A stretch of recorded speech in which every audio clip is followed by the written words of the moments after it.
There are a range of special purpose I've got a special purpose! You do? adapters, which can solve some unique problems. This is a binding post adapter. While not terribly common in the AV world, these used to be very prevalent in the broadcast world and are useful for making up temporary special interfaces and crude adapters to get around certain situations. In the broadcast realm, these are still used occasionally, particularly for some aspects of auto racing and places where you're running cables long distances, but don't always have wrong rolls of cable to do that with, in which case you would be using telephone wire that happens to exist in a lot of facilities like that and adapting unused telephone pairs to send audio signals back to wherever the broadcast compound happens to be. And in some cases, that can mean 5, 10, 15,000 feet. It's not very often you're going to find a 15,000 foot roll of microphone cable that you're carrying around in the back of a TV truck. This is a quick and dirty way to do that and get around it.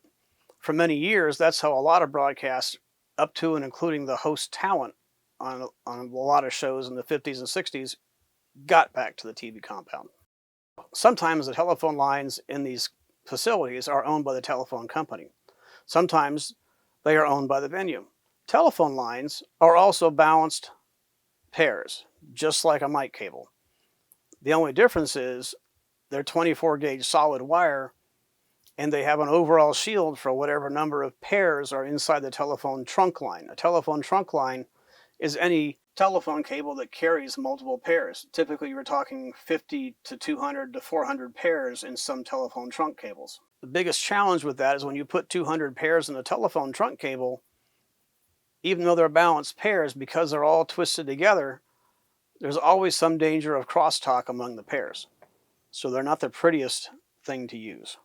Typically, when used for this purpose, telephone cable is also referred to as dry pair, particularly when you're stealing telephone circuits installed by the phone company within a facility. Typically, you will take one pair of phone cable, attach it to the black and red terminals on the binding post adapter, and at the other end of that same trunk cable, find the appropriate pair and attach that to another binding post adapter of the opposite sex, and run a line from that into the audio console. Typically, as I said, this can wind up being a 10,000 foot run, which is pretty extreme. So you're not likely to be able to plug a microphone directly in the other end of it. The way to make use of this is to put what's referred to as a line amplifier, which is really an incorrect name for a small portable microphone preamplifier which puts out line level. A line amplifier is actually another device entirely. These devices basically mimic the input stage of a typical mixing console as demonstrated in a prior episode. At the higher end of the broadcast world these days, dry pair is only used for a few incidental things in the infield where the cost of running fiber or having a fiber interface for a single microphone at the pit road exit location, say at a NASCAR function, the cost of putting a fiber box down there may outweigh the cost of simply using the existing dry pair to send that microphone back. A lot of lower budget shows at motorcycle events and things like this, drag strips, quite often still use the dry pair because it's there and because it's affordable. This adapter is called a pad or a switchable pad. This particular one is also referred to as a switchable attenuator. It's designed specifically for interfacing with gear that has microphone-only inputs. In other words, it cannot accept a line-level device on its own, like inexpensive mixing consoles, some prosumer cameras, things like that. This allows you to basically attenuate or drop down the level of an incoming signal to that device to where it can handle it. This may be something like a CD player. This may be a microphone that has a very hot output. Like some cheap mixing consoles may not really be able to handle an expensive condenser microphone on their own. Another place this is handy is if you are doing a show in a hotel ballroom somewhere that has a built-in ceiling system and you're forced to use that for the PA because that's what the client's paying for. But the input for that PA is only a single XLR connector that's designed specifically for a microphone. In other words, the hotel might use it otherwise just to plug a microphone in the wall and go. Whereas you want to feed 4 or 5 microphones and CD player and some other stuff into that. The way you deal with that is take your line level output of your mixer and put one of these switchable pads in line and drop the level down to where the ceiling system can handle it. The trick with the switchable attenuator like the one shown here is it's designed for two things that have roughly a 200 ohm impedance, the source and the load. Well, you can certainly plug it into something that has a 600 ohm or 10K ohm impedance. It's not always a good idea because what did we say before? Impedance is a function of frequency. And if you mismatch the impedance of two devices like that, adding something of an incorrect impedance in line, it can color the sound. And not only that, the attenuations that are marked on the barrel, which are 15, 20, and 25 decibels, would not be accurate because the impedance of the device is matched to that attenuator based on the 200 ohms on both sides of it. This other similar looking unit is a fixed attenuator of 50 decibels. This is used when you absolutely have to drop something from line level down to minus 50, and that's the only solution for the problem. And it does exactly that. It's also a situation where the one side of it, depending on who made it, may be 10K and the other side might be 200 ohms. But the circuit is designed to work that way. Whereas something that's designed for 200 on both sides, you can't necessarily plug it into a mismatched impedance. So if you ever run into a situation where you're using one of these and it doesn't sound quite right, that's probably why. This device is an audio ground lift, or sometimes called a pin 1 lift adapter. This device is useful in a situation where you've already tried to use an isolation transformer to get rid of some hum and buzz in a system and it doesn't quite do the trick. Sometimes adding a pin 1 lift, which literally lifts the ground off of one side of the device or the whole system, may solve the problem. There are some isolation transformers, as in the one pictured, which have a ground lift switch built in, so you get both things in one device. If you want to be taken seriously in the industry, a Q-Box or similar device like this one is a must-have. This is made by Whirlwind. It's about $180 to $200. It has a speaker in it. It has an XLR in and out. It has an indicator on it to tell you if there's phantom power or intercom voltage present.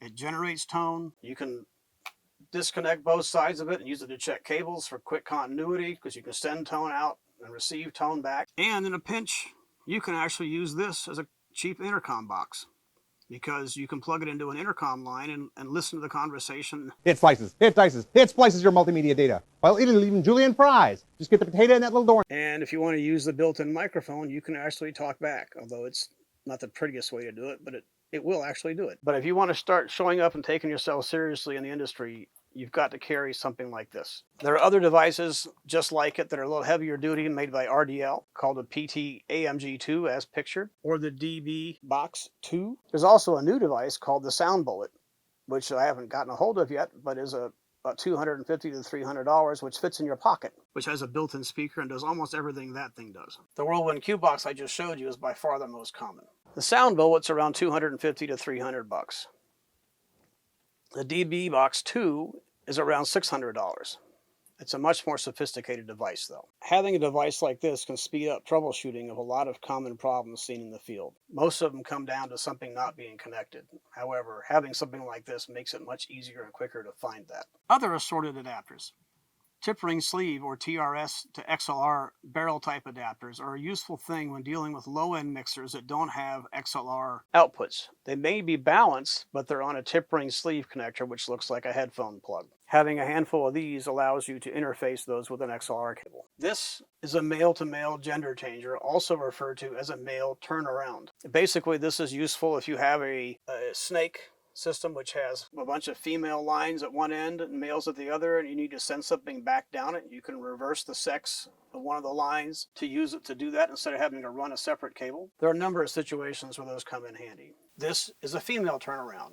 It's a female to female gender changer, the opposite of a male turnaround. There are a number of digital mixing consoles these days which use a variety of digital audio snake systems, which use Ethernet cables to send up to 64 channels of audio down one piece of Cat5 or Cat6 or Cat6E cable. Those, of course, will be covered in much later episodes. However, there are also analog Ethernet-based snake systems. These basically enable you to send 4 pairs of audio, line or mic level, down a single piece of Cat5 cable. There are a number of companies that make devices that do this, and all they're doing is using the 4 pairs that are in a Cat5 cable as 4 balanced pairs. And if you have shielded Cat6E or Cat5 cable, the shield can enable you to send phantom power down the lines.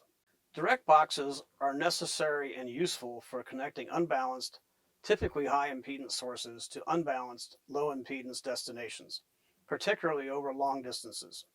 They come in 3 forms: passive, active analog, and digital. Some are single-channel mono units, others are 2-channel stereo units. Passive direct boxes, like this one here, are used for interfacing musical instruments. Other passive units, like these, are specifically intended for laptops or other consumer AV gear. Active units like these are for musical instruments and other types of unbalanced equipment.